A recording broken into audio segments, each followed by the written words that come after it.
I've always believed in paying attention to details. The small things, like the way a person shifts in their chair when they lie, or how their eyes dart away at the wrong moment. The way a smile can be too perfect, too rehearsed. It's a skill I picked up over time, mostly as a survival mechanism. And this morning, as I sat at my sister-in-law Caroline's dining table for our monthly family brunch, that skill was screaming at me. Jessica, my wife, placed a steaming cup of coffee in front of me. Her lips curved into that sweet, effortless smile she had perfected over the years. "Made you a special coffee, honey," she said, her voice smooth as silk. Now, I don't claim to be a coffee connoisseur, but I know how coffee should smell.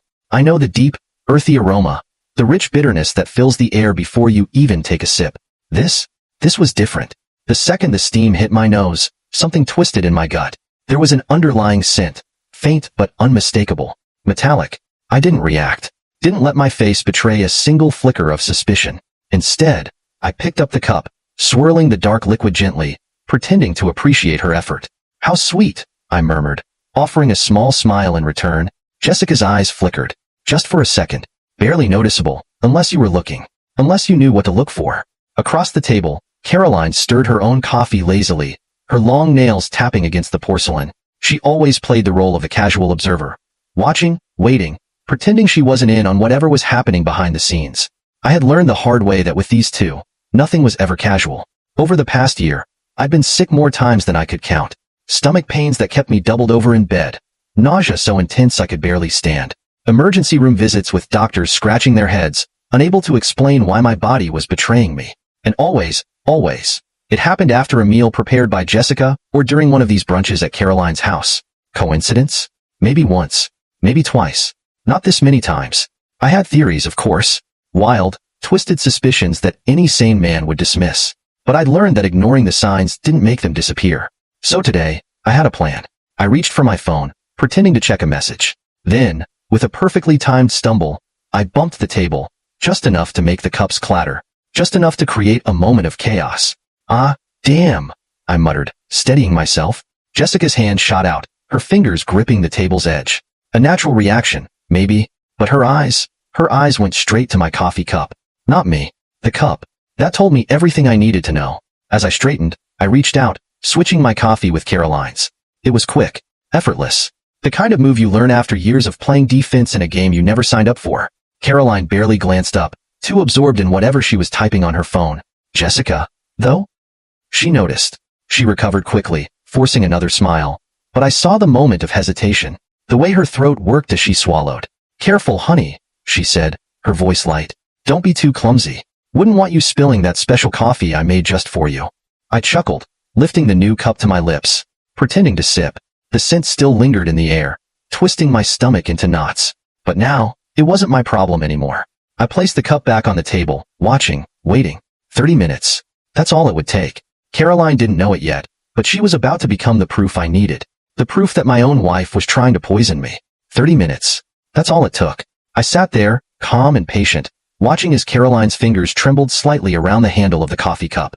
At first, it was subtle, barely noticeable, just a slight hesitation in her grip. But I saw it. I saw everything.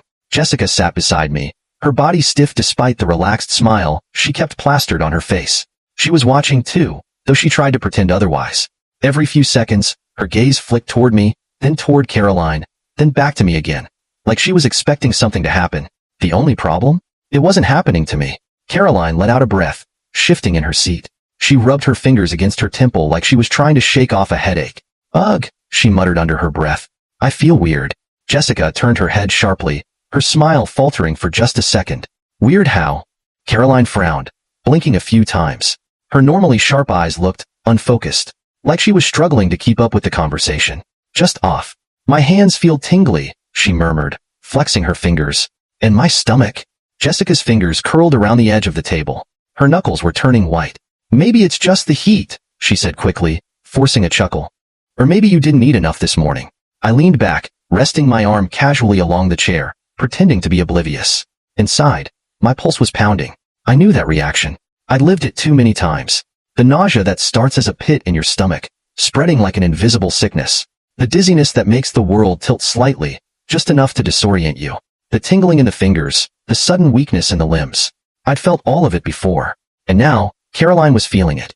I glanced down at the coffee cup in front of me, The one that should have been mine. It was still untouched, the steam curling lazily into the air. That strange metallic scent still lingered, taunting me. Jessica's hand reached toward her own cup, but she didn't drink from it. She was watching, waiting. I saw the moment realization hit her. Her breath hitched, her back straightened, and for just a second, just a fraction of a second, her eyes widened in horror before she masked it. Oh, she knew. She knew. This wasn't an accident. This wasn't just paranoia on my part. She had planned this. She had expected me to drink that coffee. And now, as she watched Caroline's body betray her, the weight of her mistake was sinking in. The coffee was poisoned, and she had poisoned it. My own wife. I turned to Caroline, studying her carefully. Her breathing had quickened slightly, and her fingers were now gripping the table as if to steady herself. Her usually sharp tongue had been replaced by sluggish confusion. What exactly did you put in that coffee, Jess? I asked, keeping my voice light, casual. Jessica flinched. What? Caroline doesn't look too good. I gestured to her sister, who was now pressing a hand against her stomach. And it's strange, because that's exactly how I felt. Oh, let's say the last 5 times I've had a meal at your sister's house. Jessica laughed, but it was forced, too high-pitched. Nathan, that's ridiculous. Is it? I tilted my head. Because I've been hospitalized, 3 times in the last 6 months? All with symptoms no one could explain. And now, I don't drink the coffee, but Caroline does, and suddenly, she's sick? That's quite the coincidence, don't you think? Jessica's throat bobbed as she swallowed. You're being paranoid. Caroline let out a soft groan, rubbing her forehead. Jessica. Her voice was quieter now, almost breathless. What was in that coffee? Jessica's mask cracked. It was brief, barely a flicker, but I saw it. A glimpse of something raw, something panicked. Caroline, don't be ridiculous. It's just coffee, she snapped, a little too defensively. Caroline blinked up at her, her face pale. No, I said, standing up slowly. It's not just coffee. And you know that, don't you, Jessica? Her eyes darted toward me, then toward Caroline, then back again. Trapped. I pulled my phone from my pocket, unlocking it with a quick swipe of my finger. The recording app had been running since the moment she set that cup in front of me. See, here's what's going to happen, I said evenly, my voice carrying across the table. I'm going to call an ambulance. Caroline is going to get the medical attention she needs. And then, I'm going to make sure they run a full toxicology screen. Jessica's hands clenched into fists. You're blowing this out of proportion, she hissed. Am I?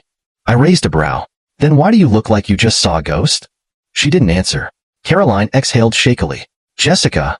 Her voice trembled, her fingers pressing against her chest. Tell me the truth.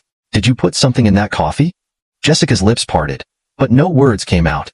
She didn't need to say it. Her silence was the answer. I pressed the call button. 911. What's your emergency? Yes, I said, my voice steady. I need an ambulance at 1207 Willow Creek Drive. My sister-in-law appears to be having a severe reaction to something in her coffee. Jessica's breath hitched. She had lost control of the situation. And now? Now, it was my turn to see how far this would go. The moment I hung up with 911, the air in the dining room grew suffocatingly thick. Jessica's face had lost all its color, her fingers clenched into trembling fists at her sides. Caroline groaned, her forehead damp with sweat, gripping the edge of the table like she was trying to anchor herself to reality. I watched Jessica carefully. She was too quiet, not rushing to Caroline's side, not trying to comfort her, not showing the panic of a loving sister watching her sibling suffer. No, she was calculating. Her mind was working overtime, trying to figure out how to talk her way out of this. I wasn't going to give her the chance. You were never expecting me to make this call, were you? I said, my voice calm but firm. You thought I'd be the one slumped over this table, too dizzy to think, too weak to fight back. Jessica flinched, her lips pressing into a tight line. You're being ridiculous, she muttered, but her voice lacked conviction. This is just, Caroline probably just has a low tolerance for caffeine. I let out a humorless laugh. Right. Because caffeine poisoning looks exactly like the symptoms I had last month. And the month before that. And the month before that. Jessica's nostrils flared. Nathan, stop it. I took a slow step toward her, lowering my voice. No.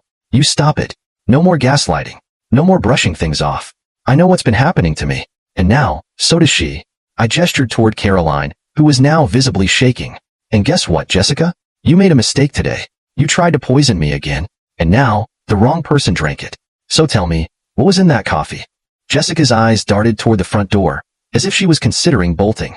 That's when Caroline, her breath coming in sharp gasps, spoke. Jess, what did you do? Jessica whipped her head toward her sister, her panic morphing into something sharper. something almost desperate. Nothing. I didn't do anything, she snapped. Then why do you look so scared? I asked, tilting my head. You should be worried about Caroline right now, right? But you're not. You're worried about something else. Jessica turned to me, her eyes dark and frantic. Nathan, just think for a second. Why would I ever try to hurt you? I took another step forward. That's the question, isn't it? Caroline let out a shaky breath, her fingers curling weakly against the table. Oh my God, she whispered, realization dawning on her face. The board meeting. Jessica froze. And there it was, the crack in her armor. I felt something cold settle in my chest. I had suspected, but now, I knew. Caroline's voice was weak, but her words cut through the tension like a blade.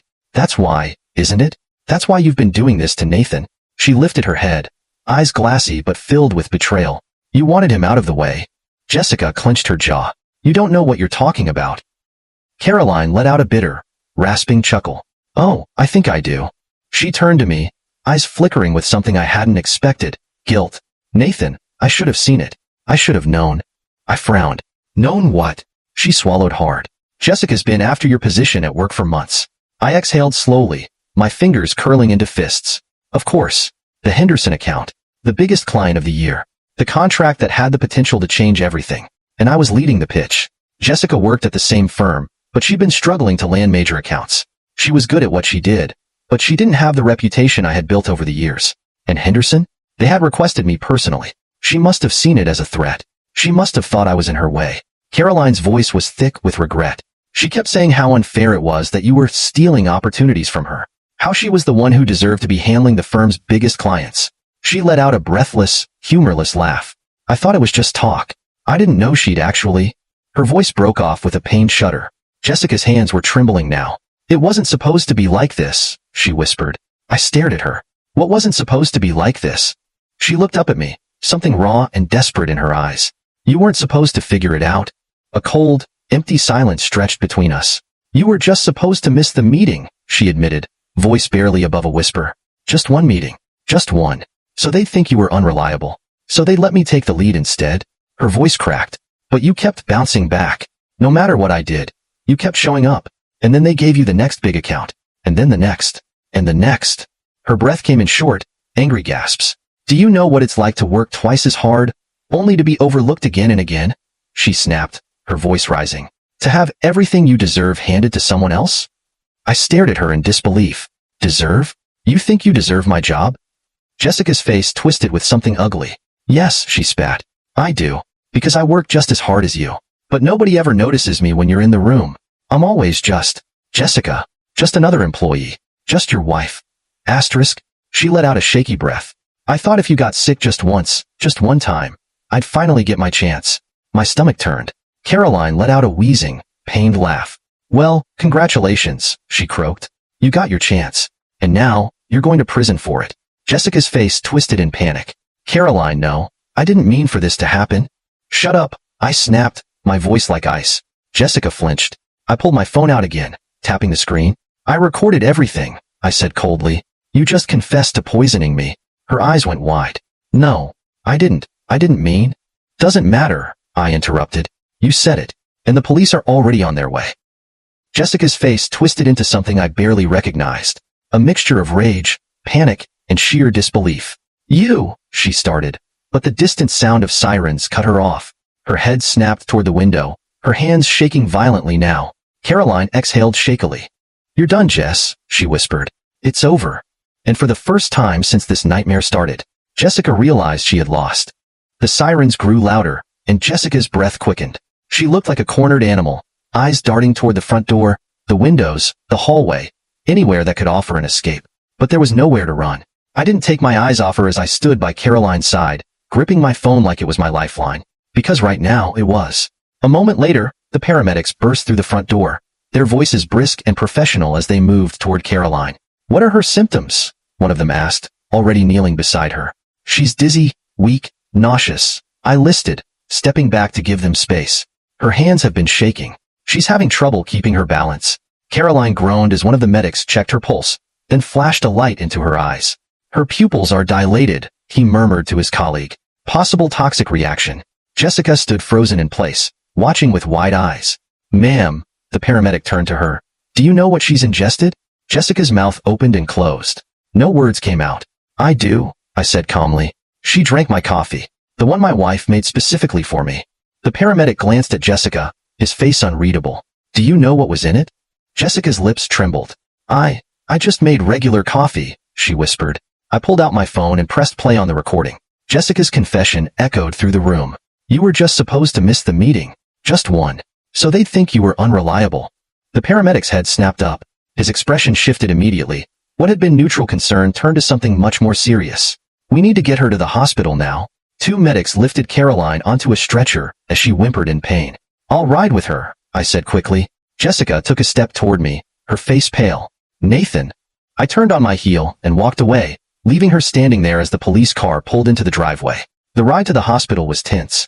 Caroline's breathing was shallow, and every few minutes, she shivered violently despite the blanket wrapped around her. I sat beside her, watching helplessly as the medics administered oxygen, monitoring her vitals. Nathan, her voice was faint. You knew, didn't you? I swallowed. I had my suspicions. She let out a weak, bitter laugh. Guess we both learned the hard way. I didn't respond. There was nothing to say. The moment we arrived at the hospital, nurses rushed her into a treatment room while a doctor peppered me with questions. What she ate, what she drank, when the symptoms started. I told them everything. Then I handed over my phone. I recorded her admitting to it. I told the attending physician. Check Caroline's toxicology report. I'd bet my life this isn't the first time my wife has done this. The doctor's expression darkened. We'll run every test necessary. 2 hours passed. I sat in the waiting room, my hands clasped together, my thoughts spiraling. I replayed everything in my head.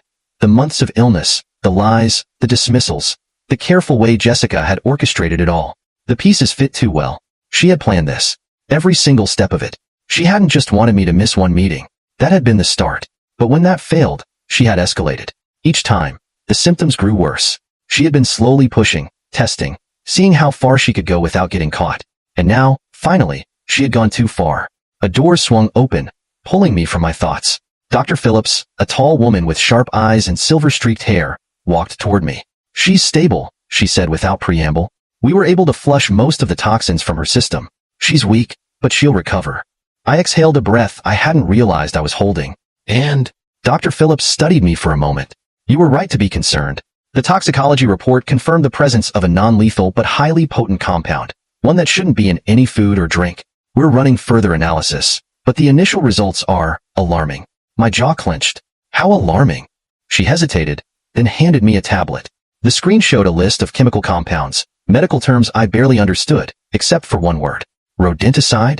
I said, my voice barely above a whisper. Dr. Phillips nodded grimly. A slow-acting poison often used in pest control. In small doses over time, it causes fatigue, nausea, muscle weakness, but in concentrated amounts? She met my gaze. It could be fatal. My stomach churned. She hadn't just been trying to sabotage me. She had been trying to kill me. Would you be willing to speak with law enforcement? The doctor asked. I let out a slow breath. I already have evidence. And I'm not stopping until she pays for what she's done. Dr. Phillips nodded, as if she had expected nothing less. Just then, a voice broke through the hospital's quiet hum. Nathan. I turned, and there she was. Jessica, standing at the entrance of the waiting room, her hair slightly disheveled, her breathing uneven. 2 uniformed police officers flanked her, their hands resting on their holsters. Don't say a word, one of them instructed. Jessica's eyes locked onto mine, filled with something I couldn't quite decipher. Fear? Desperation? Remorse? I didn't mean to, she whispered. My blood ran cold. The officer nearest to her stepped forward. Nathan Bennett, we'll need a formal statement from you. I stood up, leveling my gaze at my wife. The woman I had once trusted. The woman who had loved me. Or at least, pretended to. Don't worry, I said, voice steady. I'm ready to talk. Jessica's lips parted, as if she wanted to plead, beg, but she knew. She had already lost. The officer turned to her. Jessica Bennett, you're under arrest for attempted poisoning, reckless endangerment, and conspiracy to commit harm. The words echoed through the hallway. Jessica inhaled sharply. Nathan. I held up a hand. Don't. Just don't. Her face crumbled. I turned away from her as the officers led her down the hall, their footsteps heavy against the tile floor. Dr. Phillips placed a hand on my shoulder. This isn't over yet, she murmured. I nodded. No, it wasn't over. But for the first time in a long time, I wasn't the one at risk. Jessica was. And she was going to pay for what she had done. The hospital's fluorescent lights buzzed faintly above me as I walked into the small, sterile interrogation room. The walls were painted a dull beige, the air heavy with an unsettling stillness. Across the metal table, Jessica sat, her wrists handcuffed, her posture stiff. She looked different. Not just physically, though the stress of the last few hours had certainly taken its toll. Her hair was messier than I'd ever seen it, her eyes rimmed with exhaustion. But it was something deeper. For the first time in our marriage, she looked small. Jessica had always been calculated, always controlled. She was the kind of woman who never let a single strand of hair fall out of place, who could walk into a room and command attention with a single glance. But now, she was sitting in a police interrogation room, waiting to hear just how much of her life was about to collapse. I sat down across from her, folding my hands on the table. She didn't meet my gaze. "Why, Jessica?" I asked, my voice low but firm. Her shoulders tensed. "Don't act like you don't know," she muttered, still refusing to look at me. "I want to hear it from you." Jessica let out a breath, sharp, shaky. "I already told you. It wasn't supposed to be like this." I scoffed. "Oh right. You only meant to make me sick, not kill me. That makes it so much better." She flinched at the sarcasm in my voice, but I didn't care. "I need to understand," I continued, my tone even. "I need to know how the woman I married, the woman I loved, could do something like this." Finally, she lifted her eyes. And for a brief moment, I saw it. The flicker of something beneath the cold calculation. Regret? Shame? Or just the horror of getting caught? Jessica inhaled slowly. "Do you know what it's like, Nathan?" she asked softly. "What?" "To be invisible," she whispered. I frowned. "Jessica, what the hell are you talking about?" She let out a bitter laugh. "You don't get it. You never had to get it. Everything has always been so easy for you." Her gaze sharpened, her fingers curling into fists.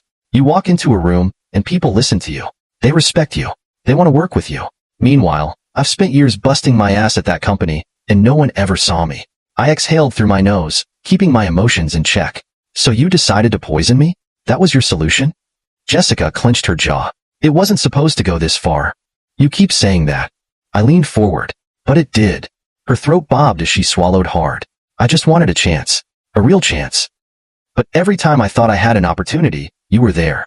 Taking every promotion, every major client, every account I worked twice as hard for." Her voice wavered. "So yeah, at first, I just wanted you to slow down. Just enough for people to finally see me." I shook my head in disbelief. "You don't sabotage people you love, Jessica." She blinked rapidly, as if my words had struck her, but she didn't deny it. "You know what the worst part is?" I asked, my voice growing rough. "I trusted you. Even when I started getting sick, I never wanted to believe that it could be you." Jessica's face twisted, her jaw tightening. "And yet, you did." I narrowed my eyes. "Because the truth was impossible to ignore. You made sure of that." Silence stretched between us, thick with all the things left unsaid. Then, quietly, Jessica spoke again. "And Caroline?" I tilted my head.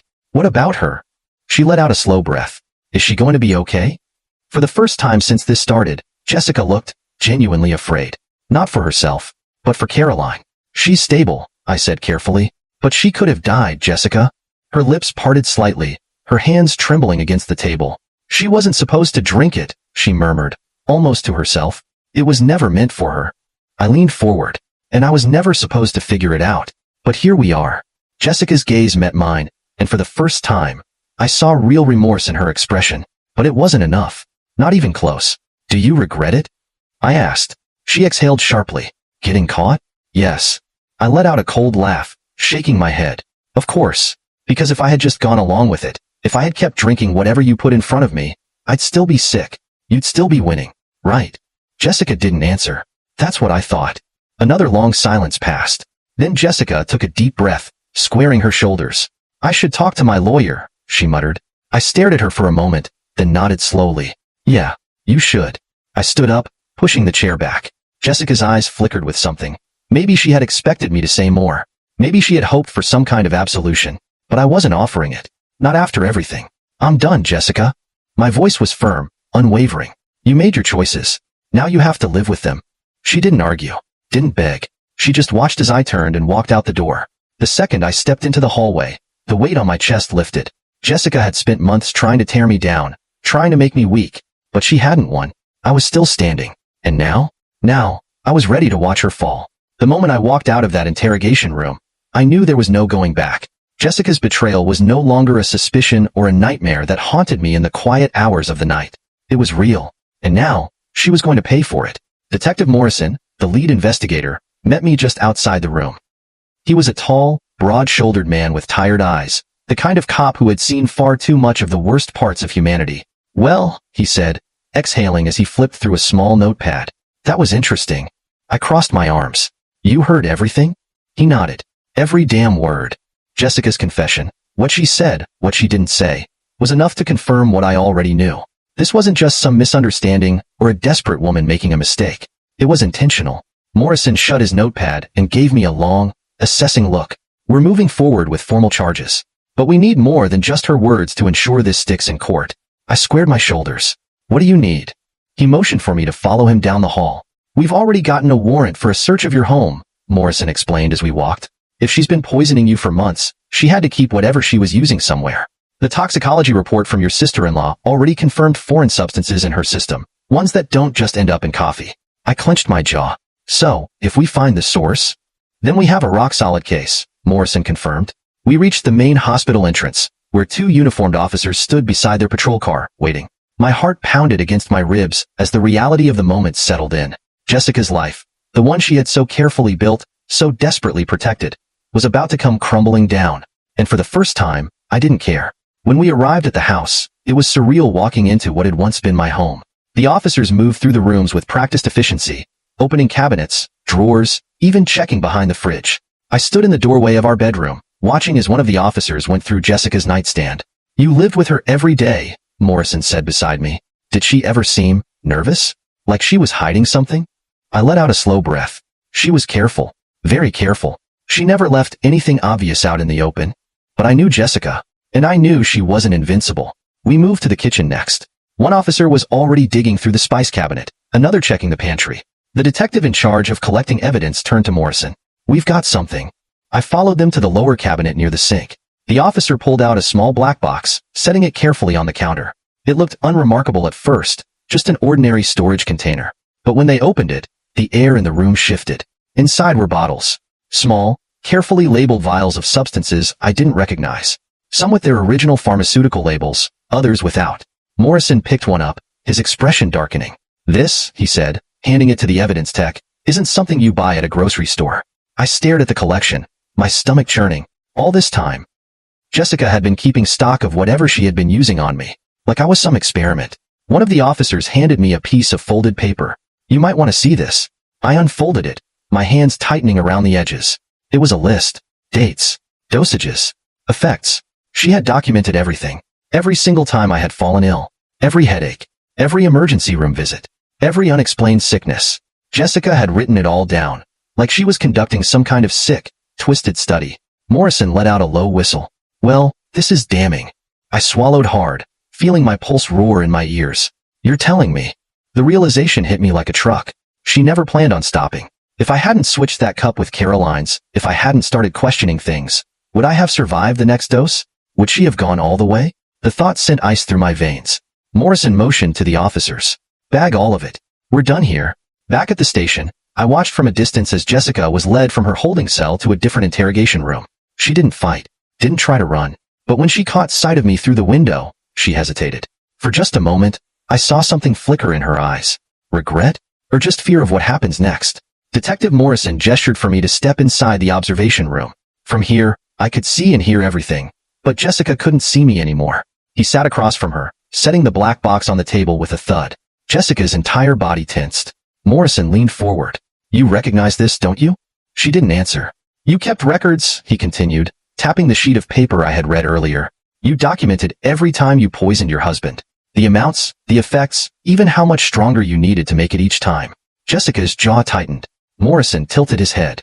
"Tell me, Jessica, was there ever going to be a point where you stopped? Or was Nathan just a problem you were planning to permanently remove?" She inhaled sharply, but again, she didn't deny it. Morrison sat back, shaking his head. "Here's the deal. You're facing multiple charges, and trust me, none of them are going away. The evidence speaks for itself." He gestured to the vials. "These chemicals don't just end up in someone's coffee by accident." Jessica's hands trembled slightly in her cuffs. "I didn't. I wasn't trying to." "Save it," Morrison cut in. "The only thing left for you to decide is whether you want to fight this in court or cooperate." Jessica's face twisted, her breath uneven. Morrison didn't press her. He didn't need to. Because we both knew the truth now. There was no coming back from this. Jessica had destroyed her life with her own hands. And as much as part of me wanted to feel sorry for her, I just couldn't. This was justice. The courtroom was silent as the judge entered, his expression unreadable. I sat in the front row, my hands clenched together, watching as Jessica was led inside. She looked different from the woman I had married. Smaller, weaker, as if the weight of her crimes had finally settled on her shoulders. She didn't look at me. Not once. The trial had been long, grueling, and painfully public. The media had gotten hold of the story early on. A successful businessman poisoned by his own wife in a slow, methodical attempt to destroy his career. The details were too sensational for them to ignore. Jessica's defense team had tried everything. They painted her as a woman driven to desperation, overshadowed by her husband's success, pressured by a competitive industry. They argued that she hadn't meant to cause permanent harm, only to level the playing field. But the evidence was overwhelming. The prosecution had laid it all out, piece by piece. 1. The toxicology reports. The substances found in Caroline's system were traced directly to the vials recovered from our home. The slow-acting poison had been used in varying doses, just enough to cause sickness without immediate suspicion. 2. The recordings, my secret recordings from the brunch, where Jessica confessed to sabotaging me, were played for the jury. The sound of her voice, laced with frustration and entitlement, sealed her fate. 3. The documented pattern, the handwritten notes from our kitchen cabinet, Jessica's detailed log of my symptoms, had been particularly damning. The prosecutors called it a systematic experiment in cruelty. 4. The witness testimonies. Caroline had taken the stand, her voice shaking as she recounted how Jessica had dismissed her concerns over the years. My colleagues from work testified about my unexplained illnesses, my declining health, and how Jessica had subtly planted doubts about my reliability. When the lead prosecutor delivered his closing statement, I knew it was over. This was not an accident, he said firmly, pacing the courtroom floor. This was premeditation. Jessica Bennett did not act out of desperation. She acted out of calculation. She saw an obstacle in her husband, and instead of working harder, she tried to eliminate him. Jessica sat stone-faced as the jury was dismissed to deliberate. It didn't take them long. 2 hours later, they returned. The judge asked the foreperson to read the verdict. My heart pounded in my chest. We, the jury, find the defendant guilty on all counts. Jessica inhaled sharply, her mask finally cracking. I let out a slow breath, closing my eyes for just a moment. It's over. The judge wasted no time. Given the overwhelming evidence, Jessica was sentenced to 25 years in prison without the possibility of parole. The words echoed in the courtroom, a final, undeniable truth. I didn't celebrate. I didn't cheer. Because in the end, no one won.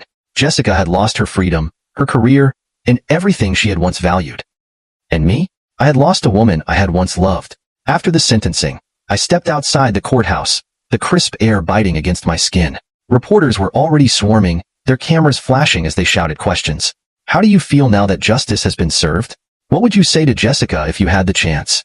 I ignored them, because the truth was, I didn't feel anything. Not relief, not anger, not even satisfaction, just exhaustion. A soft voice pulled me from my thoughts. Nathan. I turned. Caroline stood a few feet away, her face pale but steady. She was still recovering, but she looked stronger than she had that day at the hospital. You okay? I asked. She let out a small, bitter laugh. Am I okay? My sister just got sentenced to prison for trying to poison my brother-in-law. So no, not really. I sighed. Yeah, same here. For a long moment, neither of us spoke. Then Caroline shook her head. I don't understand her, she murmured. She had everything. A good career. A husband who loved her. A life she built from nothing. And she threw it away. I didn't respond right away, because I didn't understand it either. I think, I said finally, Jessica convinced herself that nothing she had was ever enough. Caroline exhaled, rubbing her arms against the cold. You think she regrets it? I thought back to the courtroom, to the way Jessica had stared blankly at the table as the judge read her sentence. I don't know, I admitted, but it doesn't really matter anymore. Caroline nodded. Because in the end, Jessica's regrets wouldn't change anything. She had made her choices, and now, she had to live with them. Months passed. Life slowly moved forward. Jessica's trial had been a spectacle, but soon, people found new stories to obsess over. The headlines faded. The whispers at work quieted. And I healed. It wasn't instant. It wasn't easy. But day by day, I rebuilt. The Henderson account, the very contract Jessica had tried to sabotage, ended up solidifying my career. After hearing about the trial, the firm doubled down on their trust in me, offering more opportunities, more clients, more success than I had ever imagined. Jessica had tried to destroy me. And in the end, All she had done was make me stronger. 1 year later, I stood at the podium of a corporate event, staring out at the sea of faces in front of me. I had been invited as a keynote speaker, a recognition of my resilience, my work ethic, my success. As I stepped up to the microphone, I let the moment settle. Then, I spoke. Success isn't just about talent or hard work, I began. It's about integrity. It's about the relationships we build, the trust we earn. I paused, my mind flickering back to everything I had been through. Sometimes, I continued, the biggest obstacles in our lives come from the people closest to us. And when that happens, we have two choices. We can let it break us, or we can let it fuel us. A quiet murmur ran through the crowd. I smiled faintly. I chose to rise, I finished. And I'm standing here today because of it. The room erupted in applause. And as I stepped away from the podium, shaking hands with my colleagues, I realized something. I had survived. Jessica had tried to take everything from me. But in the end, I was the one who won. 1 year. It had been exactly 1 year since the trial ended. 1 year since Jessica had been sentenced to 25 years in prison. 1 year since I had walked out of that courthouse, carrying the weight of betrayal, relief, and exhaustion all at once. And yet, despite everything, I was still here. Stronger. Thriving. I took a slow sip of my coffee, the first cup I had truly enjoyed in a long time, before setting it down on the polished mahogany desk in front of me. My office was quiet, save for the distant hum of traffic outside the high-rise window. The skyline stretched before me, a reminder of how much had changed in just 12 months. A year ago, I had sat in this very chair, my mind clouded with doubt, betrayal eating away at me like a slow poison. My career had been in shambles, my personal life even worse. I had spent months questioning everything, how I could have been so blind, how I had let someone I loved so deeply turn against me. But that was then. And now? Now, I was at the top of my game. After the trial, the Henderson account, the very project Jessica had tried to sabotage, became one of the most successful campaigns our firm had ever handled. Clients took notice. My reputation grew. And as Jessica faded into irrelevance, I rose higher than ever before. Nathan? I glanced up from my desk as my assistant, Lauren, stepped into the office. You have a call online too. It's from Nashville State Correctional. I went still. I didn't need to ask who it was. Jessica. I hadn't spoken to her since the trial, hadn't written, hadn't visited, hadn't acknowledged her existence. And yet, here she was, reaching out from the prison cell she had so carefully crafted for herself. Lauren hesitated. Want me to tell them you're unavailable? I stared at the blinking light on my phone, debating. Then I nodded. Yeah, do that. She gave me a knowing look before disappearing down the hall. I leaned back in my chair, exhaling slowly. Jessica had already stolen enough from me. My time, my trust, my peace of mind. I wasn't about to give her another second. That evening, I met Caroline for dinner. It had become a tradition of sorts, checking in with each other, making sure we were both healing in our own ways. She had struggled after the trial, too. Losing her sister had left a void in her life, even after everything Jessica had done. Guess who called me today? I said as I poured her a glass of wine. She didn't even hesitate. Jessica. I raised an eyebrow. How'd you know? Caroline let out a tired laugh. She called me last week. I frowned. And? She shrugged. Begged for forgiveness. Said she regretted everything. Asked if I could help her get an appeal. I scoffed. An appeal? After everything? Caroline swirled the wine in her glass. Yep. She swears she wasn't in her right mind. That she never meant to hurt you. I studied her carefully. Do you believe her? She hesitated, then sighed. I think she regrets it, but not because she's sorry. I think she regrets getting caught. I nodded. That was exactly what I thought too. Caroline tilted her head. Are you going to visit her? I let out a short laugh. Not a chance. She didn't argue. Instead, she raised her glass. To moving forward? I lifted mine in return. To moving forward. Months passed. The media stopped talking about Jessica. People stopped whispering about the trial. And I stopped thinking about her. For the first time in years, I could wake up without feeling like I had to look over my shoulder. I could go to work, meet with clients, live my life without fear. One afternoon, as I prepared for yet another high-profile pitch, my phone buzzed with an email notification. I almost ignored it, until I saw the subject line. Henderson account, contract renewal. I opened it immediately, scanning the message. They were extending their contract for another 3 years. I sat back in my chair, a slow smile spreading across my face. Jessica had tried to take everything from me. And yet, despite all her efforts, I was still winning. That weekend, I took a trip out to the lake. I hadn't been back since before everything happened, but standing there, watching the water ripple under the afternoon sun, I felt a sense of peace I hadn't felt in a long time. I pulled out my phone and scrolled through my saved messages. Then, with a deep breath, I deleted every single one of Jessica's texts. The ones where she had played the doting wife. The ones where she had pretended to care. The ones where she had sent passive-aggressive remarks about my career, my success, my future. One by one, I erased them. And with each deleted message, I felt lighter. Freer. Jessica's name no longer held weight over me. Her choices, her betrayal, her downfall. It was hers to carry now, not mine. And as I walked back to my car, taking one last look at the lake, I smiled. Not because I had won. Not because she had lost. But because, after everything, I had finally found what she never could. Peace.